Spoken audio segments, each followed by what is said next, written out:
After watching this movie, I couldn't help but wonder, how does this movie have any fans? No, I'm serious.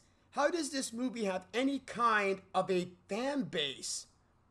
I because I understand that the MCU has a bunch of movies that are dumpster fires and train wrecks. Believe me, I know. Yet they still have but those movies, despite the fact that they're train wrecks and dumpster fires, they still have a fan base.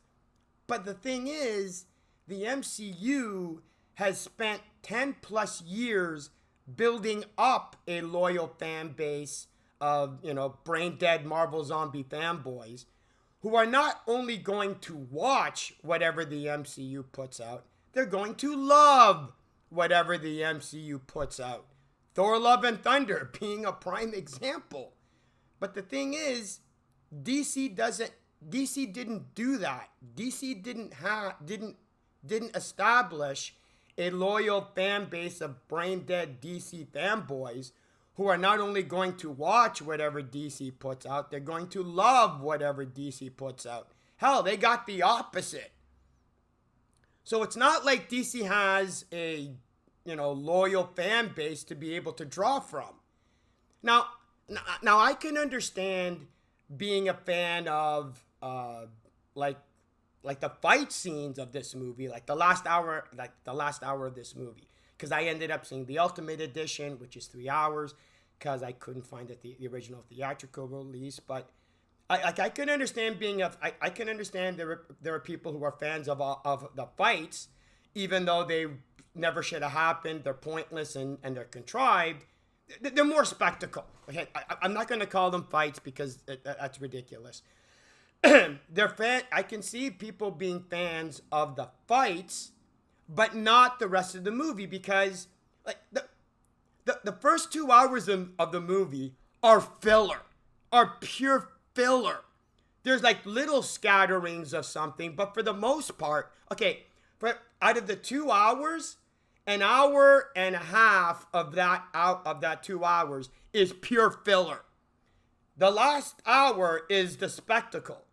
So again, I can understand being fans of the spectacle, but not for the movie as a whole. Because here's here's one of the biggest issues I had, or the problems with this movie, is that it has Superman, Batman, a little bit of Wonder Woman, and Lex Luthor.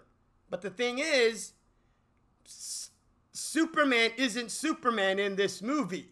Batman isn't Batman in this movie. Lex Luthor sure as hell isn't Lex Luthor in this movie. Wonder Woman a little bit, but I'll deal with that later on. Because it's like Zack Snyder had these 3 characters and had no idea what to do with them. He had no idea what to do with them. So instead, because he had Superman, because again, these 3 characters, well, all of the characters actually, have like an 80 plus year history of who they are and how they are and their personality and character and what they want. So Zack Snyder had the Superman that we all know, but didn't know what to do with that Superman. So created an entirely new character and just called it Superman. Same thing with Batman. He had the 80-year history of Batman and didn't know how to deal with that Batman, or didn't want that Batman, so created an entirely new character, gave it to Ben Affleck and said, here, your character's name is Batman. Same thing, especially with Lex Luthor. Zack Snyder had Lex Luthor, didn't know what to do with that character, didn't want that character, so created an entirely new, unique character, gave that character to Jesse Eisenberg, and said, by the way, your character's name is Lex Luthor. That's what he did. Because there's no way you're going to tell me that Jesse Eisenberg's Lex Luthor is Lex Luthor. It's not. It's not. Jesse Eisenberg's character could have been called John Smith, and it wouldn't have made a difference. Now, don't get me wrong. I am a big supporter of a director having creative license and the creative freedom to, have their vision. Because it's not just the director's vision of the story, but the director's vision of the characters and their take on the character and their interpretation of the character. Which is why, Michael Keaton's Batman is different from Val Kilmer's Batman, who's different from George Clooney's Batman, who's different from Christian Bale's Batman, who's different from Pattinson's Batman, who's different from Adam West's Batman, who's different from the various animated versions of, Batman. Same thing with Superman. George Reeves' Batman is, George Reeves' Superman is different from Christopher Reeves' Superman, who's different from, something Kane. The TV show Superman, or all the other TV show Supermans. Every director has their own little twist, their own little way they want to deal with that character and portray that character. That's why you hire those directors, to have their vision, their viewpoint of those characters. The problem is with Zack Snyder, he didn't want the Batman character. He didn't want Superman. He didn't want Lex Luthor that we know exists. He wanted his own characters. Like with Lex Luthor, it doesn't matter whether Lex Luthor is bald or has hair. It doesn't matter whether Lex Luthor is 25 years old or 45 years old. Lex Luthor is a criminal mastermind. That's what we know. That's who Lex Luthor is. Lex Luthor in this movie is not a criminal mastermind. He's a loony. That's his character. Zack Snyder went, I don't want a criminal mastermind that we know Lex Luthor is. I want some character that's a loony bin, and I'll just call him Lex Luthor.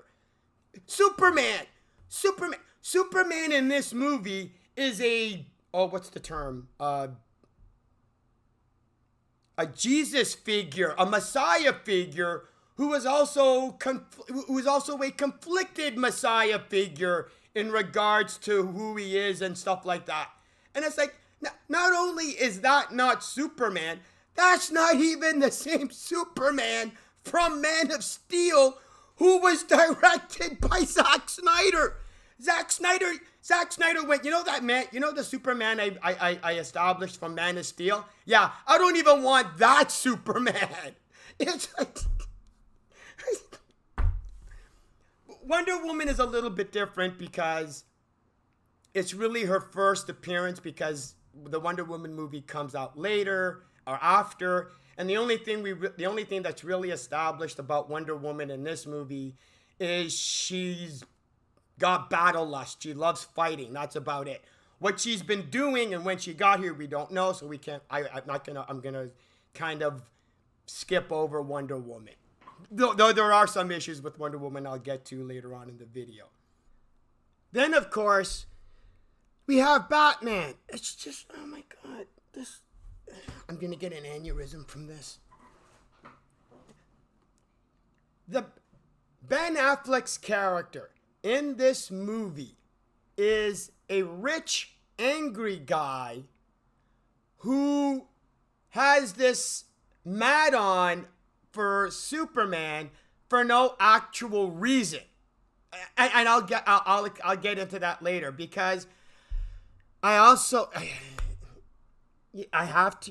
can't talk about Batman in this movie without addressing the fact that Batman kills in this movie. Now, here's the thing about Batman killing in this movie. It actually doesn't bother me as much as it bothers everybody else who hates this movie. Because for me, Batman killing is just one of a bunch of things about this Batman that doesn't make him Batman. But for the majority of people who don't like this Batman, Batman killing is the only reason this Batman isn't Batman. And it just bugs me, because it's like here's the thing. you could take out Batman killing anybody. So for the majority of people who don't like this Batman, because Batman kills in this movie, if in this movie Batman didn't kill anybody, they would have all gone, okay, this is a great Batman. Except, no, it's not. No, it's not. You can take out the Batman killing because, again, the Batman killing is just one of a bunch of reasons, not just the reason. I will give some examples. I'll get into the stupid eventually once I get this rant out of my system. But as an example, the warehouse scene. The warehouse fight scene never should have happened, at least not the way it happened in the movie. Because Batman, the reason Batman is going to the warehouse is to rescue Martha. Now, the Batman we all know, the Batman that we know about, would have realized that the best plan of action to make sure Martha survived and lived would be a surprise sneak attack.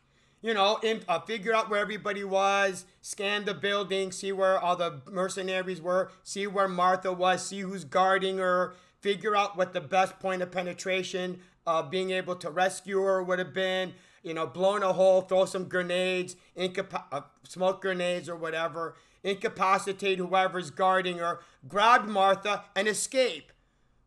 That's what Batman would have done. What does Ben Affleck's character do? He shows up with the bat plane, starts shooting everybody, basically going, hello, I'm here. I'm letting you all know I'm here.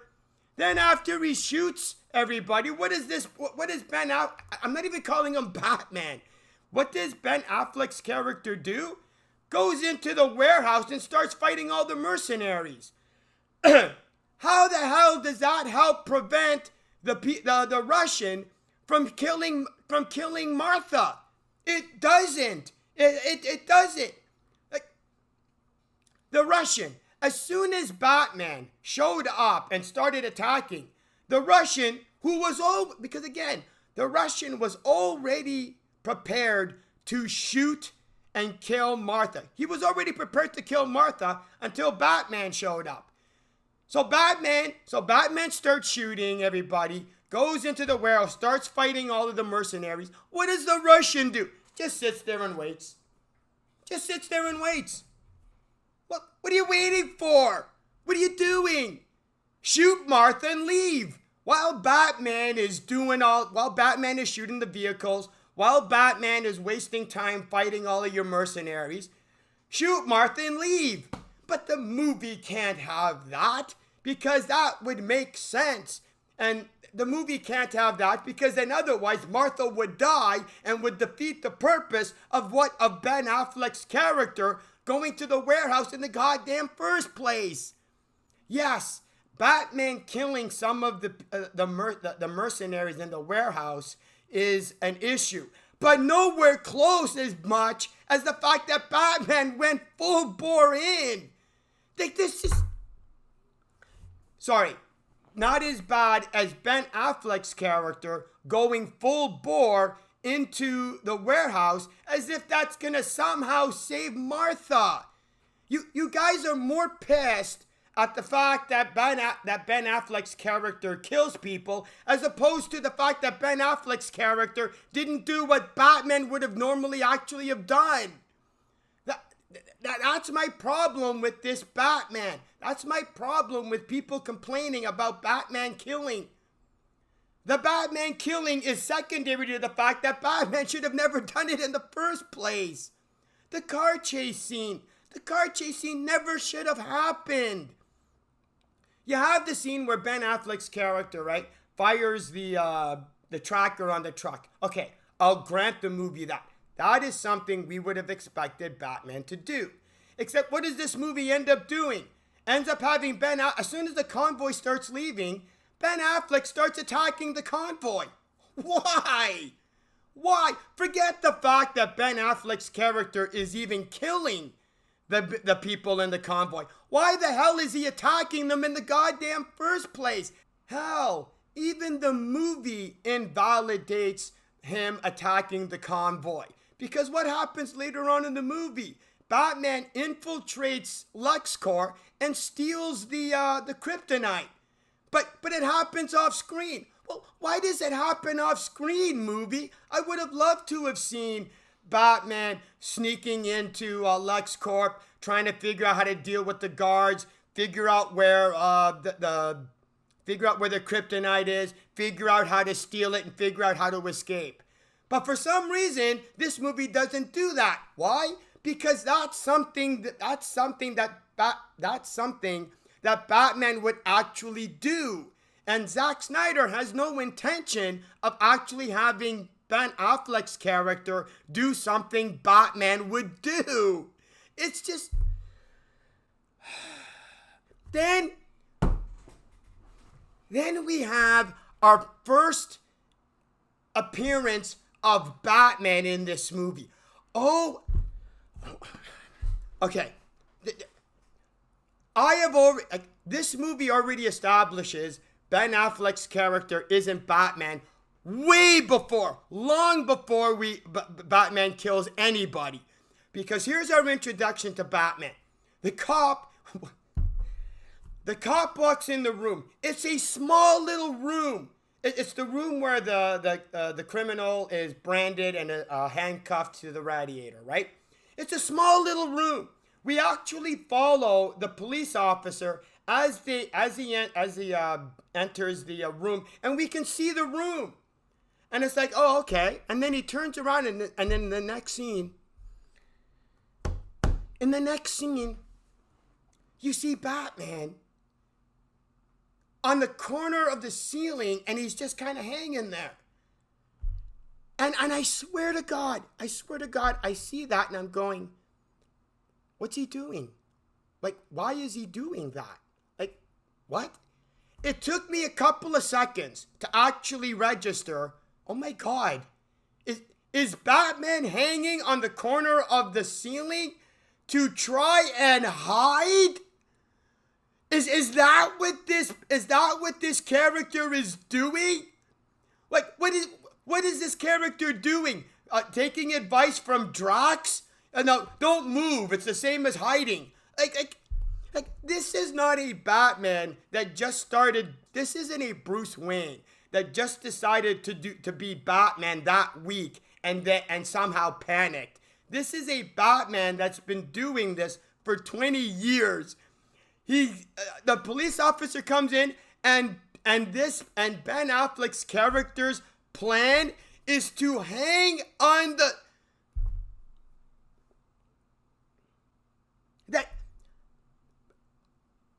before I could even fully register how embarrassingly pathetic that was,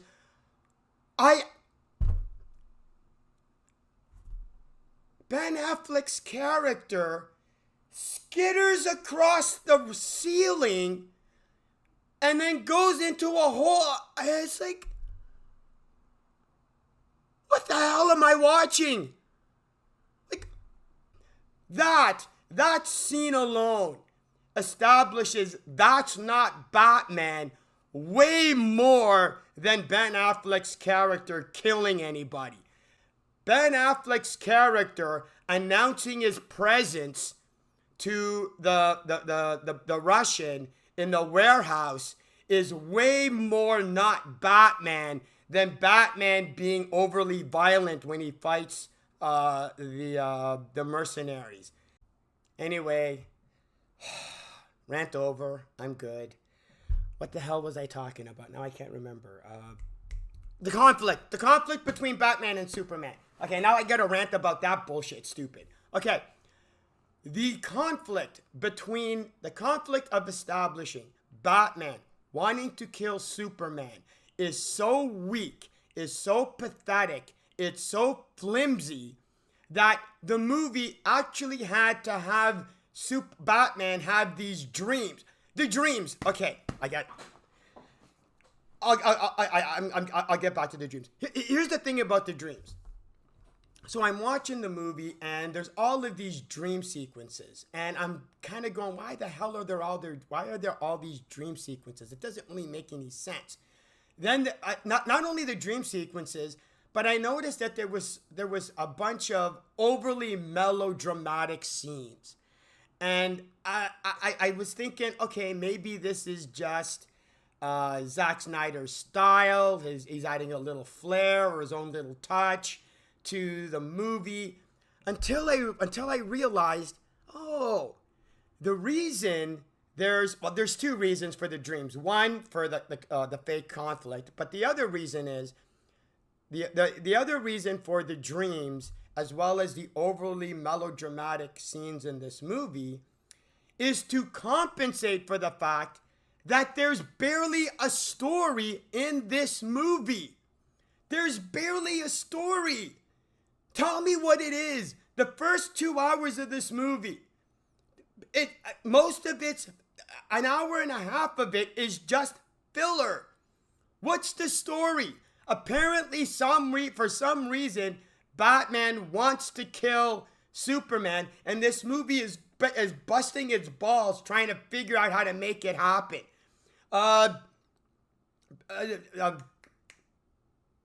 Lex Luthor, some reason, wants to have Superman killed because of this, because he's a lunatic. Because he's a lunatic. That's why he wants Batman to kill Superman. That's it. That's it. That's the story. 2 hours of film time just to get that across. It's empty, nothing. Here's the weird thing. After having seen this movie, okay, I saw it when it came out, except I think I only made it like 20 minutes, half an hour in before I gave up. I gave up on this dumbass movie. I had no interest. But after having seen the movie in its entirety, I actually have to apologize for some of the things I said in the Wonder Woman movie because of how pathetic and ridiculous this movie is in regards to story and plot. I mean, I still stand by what I said in regards to the Wonder Woman video and the Wonder Woman movie, but this movie's pretty goddamn close. Anyway, where was I? The conflict. Because there's so little in the movie to actually establish any basis for Batman to actually want to kill Superman, to compensate for that, you have these dreams of Batman dealing with Superman on what he thinks, on these dreams of what Superman might possibly do, but never actually does in real life. The 1% thing, he goes, if there's even a 1% chance that he might go bad, we have to take that as an absolute certainty. Bullshit! Where was that 1% chance after you brought him back to life in the Justice League? What happened to your 1% possibility? Nothing that happened in hell. In fact, what happens in Justice League even reinforces the 1%. But apparently it's okay then. It's like, what about you, Batman? What about you? Don't you have like maybe a 1%? I think there's more than a 1% chance of you going bad. Oh, but wait. Batman doesn't have godlike powers. Okay. How about Wonder Woman? You want somebody with godlike powers? How about Wonder Woman? Where's your 1% possibility of Wonder Woman and wanting to kill her? Suddenly it doesn't exist. The Flash. Flash is incredibly powerful with his speed ability.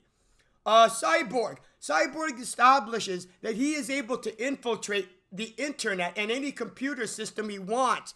Where's your 1% bullshit excuse then? It's amazing how after this movie is over, that whole 1% bullshit possibility suddenly has no value. Much less the Martha. This movie goes so out of its way to try to establish that Batman is so determined to want to kill Superman that Superman just saying Martha suddenly makes it all go away. Oh, and speaking of the name Martha, as stupid and as pathetic and Deus Ex Machina it was for having Superman say Martha to get Batman to actually stop wanting to kill him. Why the hell did Superman say that? Superman goes, Martha, you gotta save Martha. As if Batman knows who Martha is. As if Batman somehow knows that Martha is your mother. Superman goes, you gotta save her. As if Batman knows where the hell Martha is to, like, not only is Superman saying Martha pathetically stupid, there is no actual reason for him to have said it, as if Batman would know what the hell he's talking about. It's just... Oh, speaking of bullshit stupid, I'm covering this now. I want to go through the bullshit stupid chronologically, but I want to cover this first because it's big stupid and it happens near the end of the movie, and I'm afraid that I'll probably get sick and tired of dealing with this movie before I get to the end of the movie. So, Superman, at the end of the movie, I have a question. How does Superman die? And why does Superman die? No, I'm serious. There's literally no reason for Superman to have... There's no way Superman should have died at the end of this movie. Because what happens is Doomsday creates some kind of spike and skewers Superman. And it's like, how? How is he able to do that? Hell, if that's the case, why not just have Ben Affleck's character, after shooting the kryptonite dust on Superman, if kryptonite weakens Superman so much, after Ben Affleck's character hits him with the kryptonite dust, just pull out a gun and start shooting him. Just shoot Superman with a bullet. If Doomsday's spike can penetrate Superman's skin because apparently he's so weakened, why wouldn't a bullet do it? Or not only that, Ben Affleck's character had enough kryptonite. Why not just make a couple of kryptonite bullets? Well, you see, but here's the problem. That's something Batman would do. That's something the world's greatest detective would do. And Ben Affleck's character is nowhere close to being an intelligent individual. Ben Affleck's character is nowhere close to being the world's greatest detective. Ben Affleck's character is just some rich, angry guy with violent tendencies that just wants to kill Superman. According to this movie goes out of its way to establish the only way you can penetrate a Kryptonian skin is by using kryptonite. Which is why Lex Luthor has to use that little kryptonite chip just to slice the fingerprints off of Zod's fingers. Batman, the scar that Batman puts on Superman's face is because he uses the kryptonite rock to be able to do it. When Batman hits Superman with the kryptonite dust, all that does is make him weak. It doesn't allow Batman to actually cut his skin or hurt him. It just allows for that dumbass, fist fight to happen, just so that it can be equal. But there's no way. So the movie's establishing, which is why Superman needed the kryptonite spear to be able to penetrate Doomsday's skin to be able to try and kill him. So the movie goes out of its way to establish you need kryptonite to penetrate. Look, Zod, at the end of Man of Steel, Superman, snaps his neck, but okay, I have problems with that on multiple levels, but I'll deal with that. I'll deal with that another time. He still isn't able, no matter how much they punch each other, no matter how much they hurt each other, they can't penetrate each other's skin. Just because it's a pointed, protrusion of skin or bone doesn't suddenly make it any special. So according to this movie, there is no way Doomsday should have been able to actually skewer Superman. But if that's not bad enough, if that's not pathetically stupid enough, we have the funeral. Now, there's two funerals, Clark Kent's and Superman's. Now, Martha and Perry White and Lois Lane and the family members are there for Clark Kent's funeral. So in the casket, there's a body, which means Clark Kent is in that casket. Well, why is that a big deal? Well, I have a question. How did you get Superman past the funeral director's attempt at embalming the body? Because at the end, because there's actually a line where Martha even mentions the fact that she has to pay the funeral director. Oh, don't worry about it, it's taken care of. Okay, so how did you get past the funeral director not having to embalm, not having to prep the body, and it's like Superman? I mean, this the Superman rescuing Lois in the nick of time. Now, it's not that I have a problem with Superman rescuing Lois in the nick of time. It's just how forced and contrived and pathetic it is. It's so predictable. It doesn't even... it's a joke at this point in this movie. Like, while Superman is dealing with Doomsday, he can somehow isolate hearing Lois burbling in the water because she can't get past the rock. It's like, this movie's not even pretending it knows. This movie's not even pretending to actually care on making anything be believable or offer suspension of disbelief. It's like, we're gonna have him. We need him to hear her. He hears her. At the end of the movie, when Lex has Lois, it isn't until Lex throws Lois off the over the edge of the building, that's when Superman shows up. Suddenly shows up. Wait a minute. The last time we saw Superman in the movie, he was in the mountains.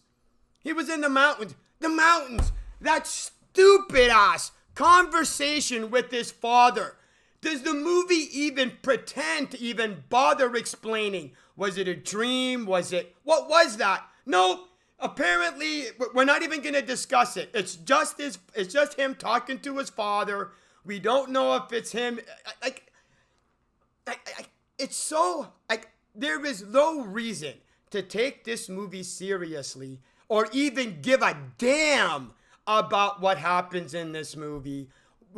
When the movie is establishing it doesn't give a damn. I remember I'm watching the movie and I see the scene with Clark talking to his father on the mountain, and I was like, okay, that's fine, I get it. Is this a dream? Is this some kind of how are they going to explain how Clark is talking to the memory of his father, the ghost of his father? How are they going to explain it? The movie goes, nope, we can't. We're not even going to address it. At that point in the movie, I'm going, yeah, screw this movie. I don't even care anymore. Because I wish I could say that that's when the movie stopped caring as well, except this movie never cared to begin with. So anyway, so again, like I said, the last time we saw Superman, he's in the mountains, and then suddenly just happens to show up just when Lois is being thrown off the building. Why weren't you there when she was kidnapped? Why weren't you there when your mother was kidnapped? Wouldn't you, you're willing to try and kill a Batman. You're willing to be subjugated by Lex over your mother, but she gets kidnapped, and apparently you just don't notice. It's so predictable and so blatant that Superman only gets to do what he's able to do when the movie needs him to. In the beginning of the movie, with when Lois is held at gunpoint by that bad guy, the warlord or whatever, and then Superman just magically appears when she's got a gun to her head. He doesn't appear when everybody starts shooting and could possibly hit Lois. No, it's okay. That's not when I need to show up. I need to show up when Lois has a gun to her head. And then when he shows up, I love this part because I see Superman, right? He's standing, facing the warlord, and Lois, calms down. And before I can even finish processing, oh my God, it's so predictable how Superman just happened to show up. I go, did he just kill a guy? Did Superman? Because what does Superman do? Flies forward, grabs the warlord, and smashes through the wall. And I'm going, did Superman just kill somebody? Hello? I'm serious. I was literally confused. I'm going, did Superman just not kill somebody by doing what he did? And we're not going to address this? I mean, everybody's so concerned about Batman's body count. Anybody want to is anybody covering Superman's body count in this movie? It's just Wonder Woman. I said I would talk about Wonder Woman. It's not the big thing with Wonder Woman is now don't get me wrong. I like and I appreciate Wonder Woman's small part in this movie. I enjoyed it. I liked it. It was a nice little nod to prepare for Wonder Woman. And it's a great setup because the reason she's in this movie is because of the photograph. And I thought that was a nice little bit because that way we have, it's a connection to the Wonder Woman movie. Except here's the thing. The reason she's in this movie before Doomsday shows up, again, with Doomsday it's fine, I get it. But before Doomsday shows up, she's in this movie because she thinks Lex has the photograph. And she needs to get into Bruce Wayne. Okay, so Bruce Wayne is somehow able to walk through Lex's house without, there's no security, there's no cameras. When he gets to the server room, the doors are not locked. There's no cameras in the server room. Nobody and so he gets in the server room, puts on that thing or whatever, right?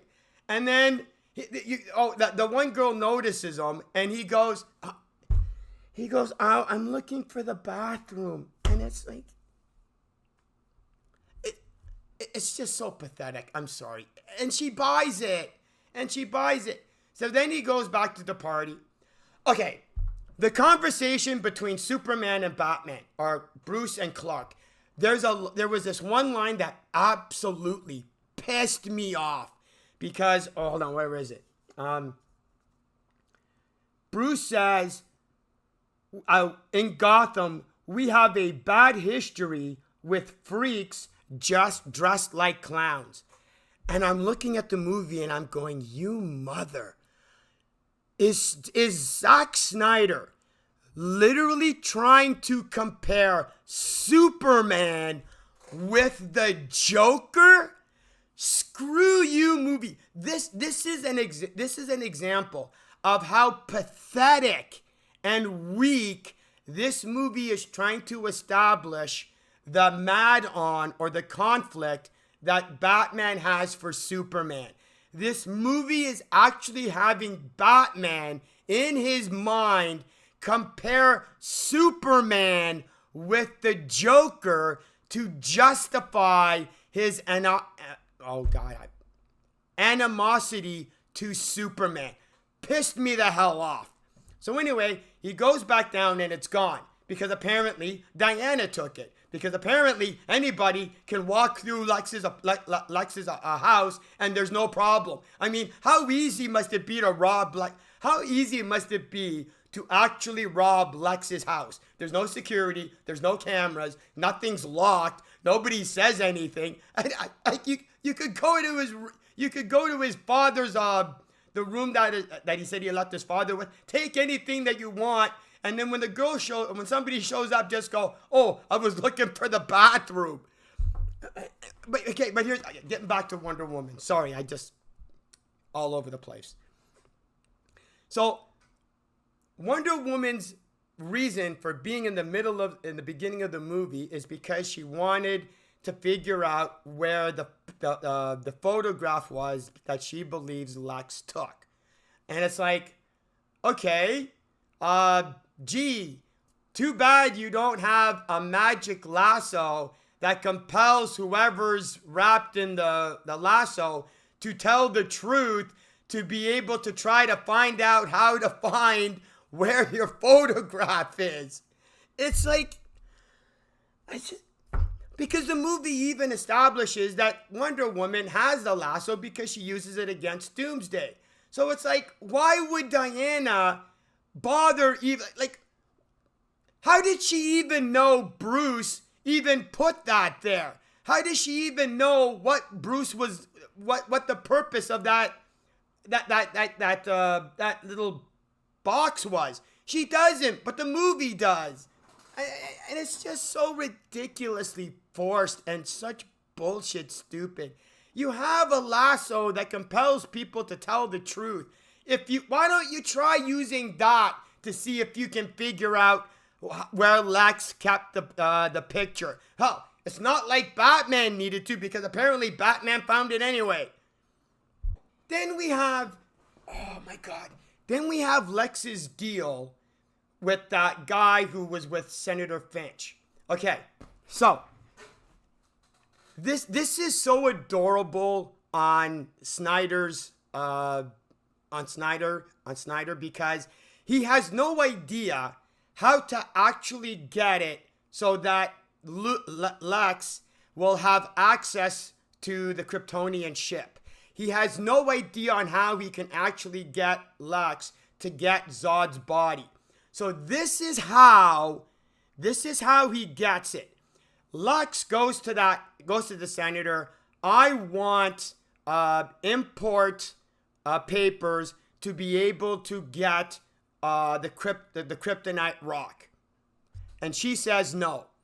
So the other guy goes, okay, what do you want now? Let me see if I get this straight.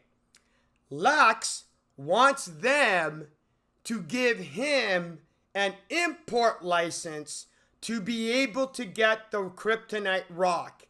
And in exchange for them giving him the import license, he wants access to the Kryptonian ship, and he wants Zod's body.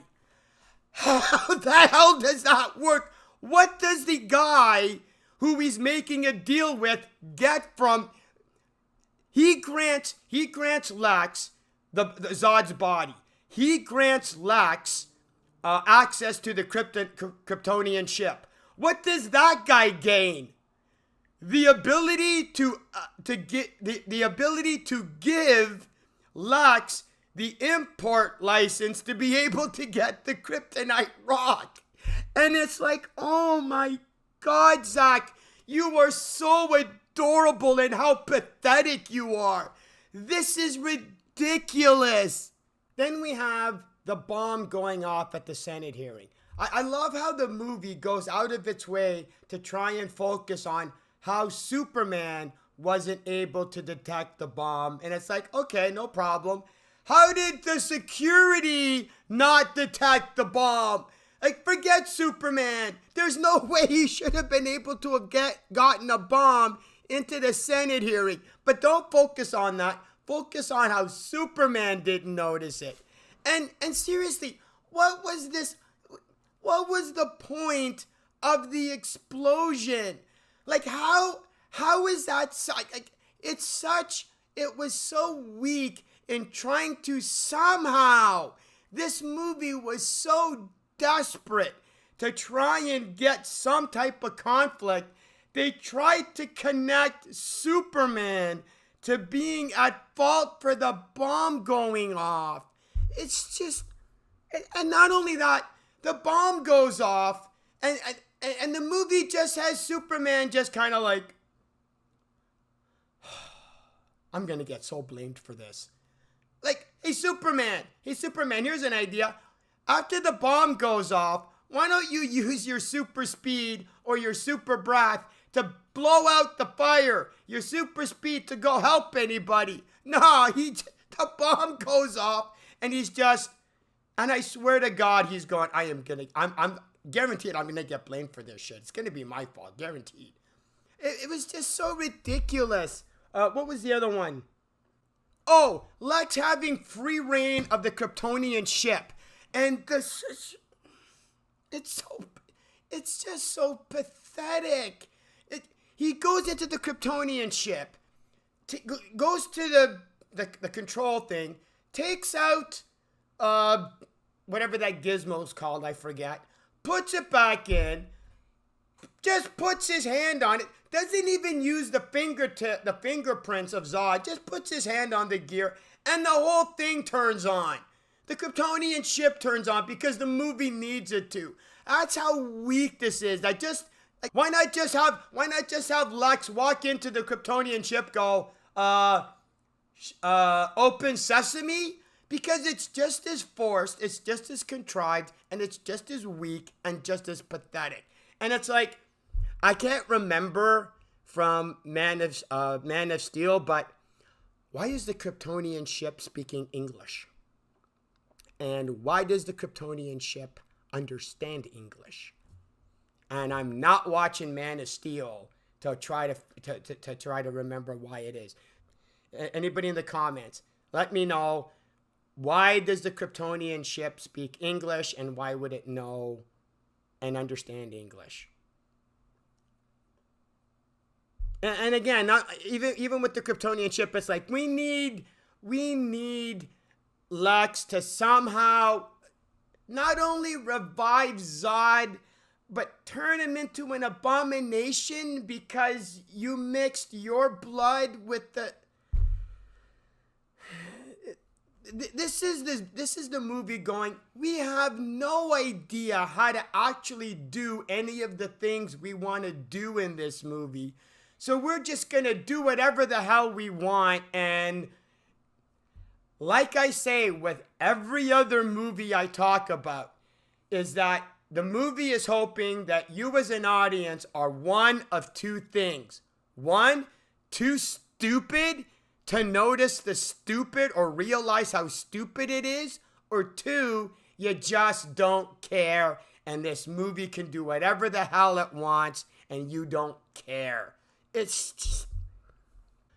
Actually, there was one scene in this movie that I absolutely loved, and the movie ends up screwing it up because they realized it would actually work and they didn't want it to work. It's when Superman first meets Doomsday and he's punching him into space. And it's like, I'm watching it and I'm going, well, that's brilliant. That's great. Holy shit. I'm for the first time in this entire movie, I'm actually engaged because something intelligent is actually happening. And I'm going, okay, this is good. How are they going to get around this? Because if Superman punches Doomsday into space, how do you get that fight scene? Easy. Have the United States government shoot a nuke at him for no reason.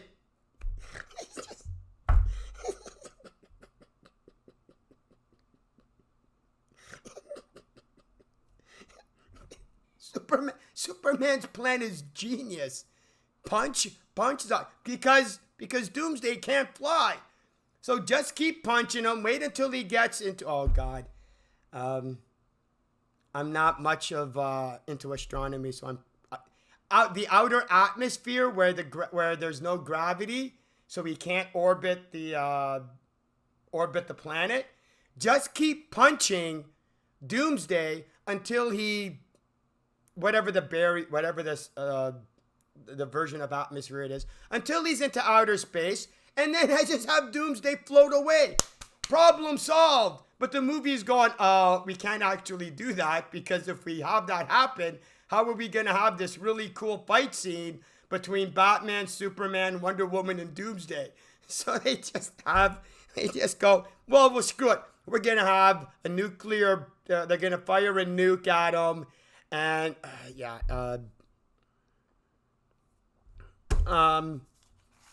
you know what? There's a bunch of other stupid in this movie, but it's again they're small stupid and they're nowhere.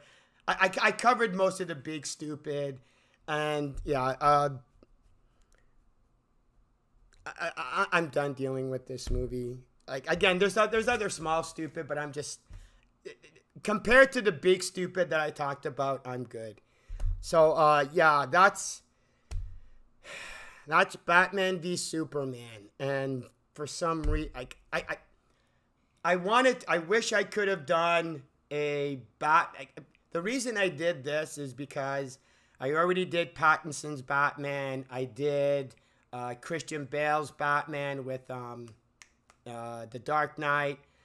I figured I'd also establish how bullshit, stupid, and ridiculous, Ben Affleck's Batman is. And the best I could do is, Batman v Superman. So, see how many Snyder fanboys I piss off, which I doubt is going to happen because that's one of the things about being a nothing channel. I can't even get hate on this. I can't even get any hate because nobody knows I exist. Nobody knows my videos exist. So I guess that's one of the side benefits. I can say whatever the hell I want and nobody's going to get pissed because nobody knows I said it. Anyway, that's it. I'll probably end up doing Zack Snyder's Justice League. It's 4 hours. That's it. I got it out of my system. I've covered enough of the stupid of this movie. I'm good. That's it. I'm done. I'm good. I'm out of here. See ya.